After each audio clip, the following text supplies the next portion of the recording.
J'imagine que le son du chauffard résonne encore dans la tête de tout le monde.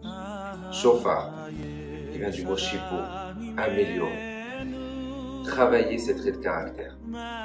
Travailler ses midotes. Faire teshuva. Vous savez, vous connaissez tous cette fameuse Gemara qui dit Bemakom sheba ale teshuva omdim en tzaddikim k'morim yochlim la'amod bo. Là où le Baal Teshuva se trouve, le plus grand des tzaddiks ne se trouve pas aux yeux d'Hachem. Pour quel motif? Parce que le Baal Teshuva a goûté un jour la Avera, a goûté l'erreur. En vérité, on est tous des Baal Teshuva. On a tous fait des erreurs. Et après, se parfaire et ne pas recommencer, c'est un effort qui est énorme aux yeux d'Akadosh Baruch Hu. C'est quelque chose que Akadosh Baruch Hu prend en valeur. Et pour lui, même le plus grand des tzaddiks ne se trouve pas aux yeux d'Akadosh Baruch Hu, comme le Baal Teshuva. Shofar qui vient du mot shipur, améliorer. Quel mida, quel trait de caractère. Voilà, on est juste avant Shabbat Teshuva. Et sur quoi on doit essayer de travailler. Il y a une Gemara très très belle, très intéressante qui nous rapporte. On va se faire la Hanit. Une fois, il y avait la famille, pas de pluie. Il y avait Rabbi Akiva et son maître Rabbi Eliezer. Rabbi Eliezer est descendu et a commencé à faire 24 prières. Il a prié pour que la pluie tombe. La pluie n'est pas tombée. Rabbi Akiva descend. Rabbi Akiva dit juste une phrase. Une phrase qu'on dit pendant ces 10 jours de pénitence. Avinu Malkenu, notre Père, notre Roi. On doit considérer Akadosh Baruch Hu comme notre Père. De la même façon qu'un père est miséricordieux envers ses enfants, comme ça Akadosh Baruch Hu en vérité il est avec nous. Il a des miséricordes envers nous. Avinu Malkenu, En lanu melech ela ata, on n'a nul autre Dieu mis à part toi Akadosh Baruch Hu. C'est ce qu'il a dit Rabbi Akiva. La pluie elle est tombée. Bat kol yatsa, la Gemara elle continue, elle dit une voix céleste est sortie. Elle dit non, c'est pas que un est meilleur que l'autre, que un est plus tzaddik que l'autre, surtout que tu sais que Rabbi Eliezer c'est le maître, alors quoi? Rabbi Akiva l'élève il est moins puissant que son maître. C'est que lui il est mahavir sur ses midotes, que Rabbi Akiva il laisse couler, il n'est pas rigoureux, il n'a pas d'intransigeance envers les autres. Lorsqu'on lui faisait honte ou lorsqu'on lui disait une remarque déplacée, il ne tenait pas rigueur. Combien c'est important et c'est le trait de caractère qu'on doit avoir spécialement pendant cette période. Mahavir al-Midodav. La Gemara dit Kola Mahavir al-Midodav, Mahavir tout celui qui laisse couler, qui n'est pas rigoureux sur ses traits de caractère, c'est-à-dire que il laisse. On lui a fait honte, ça va, pardonne. On t'a fait quelque chose de déplacé, sache laisser passer, ne pas tenir rigueur envers la personne qui a fait ce genre de choses. Rabbi Akiva, sa grandeur à lui, comment ça se fait qu'il a été exaucé? C'était qu'il était mahavir sur ses midotes.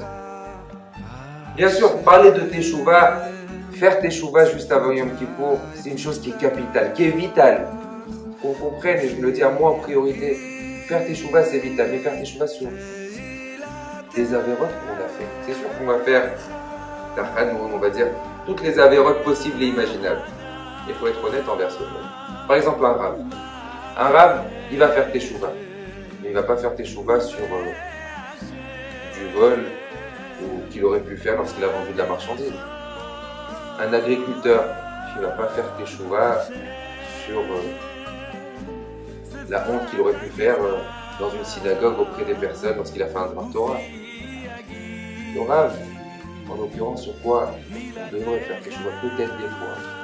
On a donné de l'importance à l'un et pas assez à l'autre. On a fait kavod à certaines personnes et pas à d'autres personnes. On n'a pas dit bonjour, on n'a pas été souriant. Ou lorsqu'on a fait des réflexions, peut-être on les a fait et on en a profité. Sur ça, on doit faire teshuva. Chacun doit savoir quel teshuva il doit faire, quelle avérote il a fait. Être honnête envers soi-même. Pour pouvoir faire teshuva, pour avoir envie de faire teshuva, il faut être honnête envers ses propres traits de caractère. Il faut être honnête envers ces lacunes qu'on a dans nos traits de caractère, dans nos midotes, dans nos avérotes qu'on a fait. Ça, c'est Shabbat Teshuva. Ça, c'est la préparation qu'on doit avoir à Yom Kippour. Et l'essentiel, Mahavir al-Midodav. Laissez couler. C'est pas un chef Vayeler. Vayeler est rempli Le conseil que Moshe Rabbeinu nous fait sur le fait de faire Teshuvah, l'importance capitale qui est une mitzvah de la Torah. Faire Teshuvah est une mitzvah de la Torah. C'est une matana d'Akadosh Baruch Hu. Melech Basadeh. Comme le sage nous dit, le roi est dans le champ. Généralement, le roi, il est en haut, dans son palais. Mais là, le roi veut être à côté. Le roi veut être proche de nous. Le roi attend juste qu'on lui demande. On se rapproche de lui. Parce que ce roi, c'est notre Père. Akadosh Baruch Hu nous aide à faire une vraie Teshuvah Bezrat Hashem. On se rapproche de lui par amour.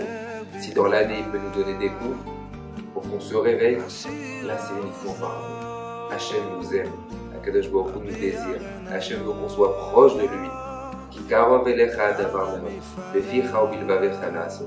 Akadosh Baruch Hu, il est proche. Il a envie qu'on se rapproche.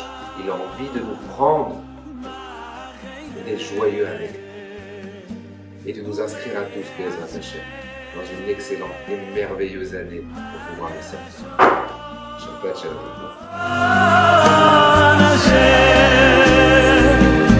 שפתי תפתח ופי אגיד תהילתך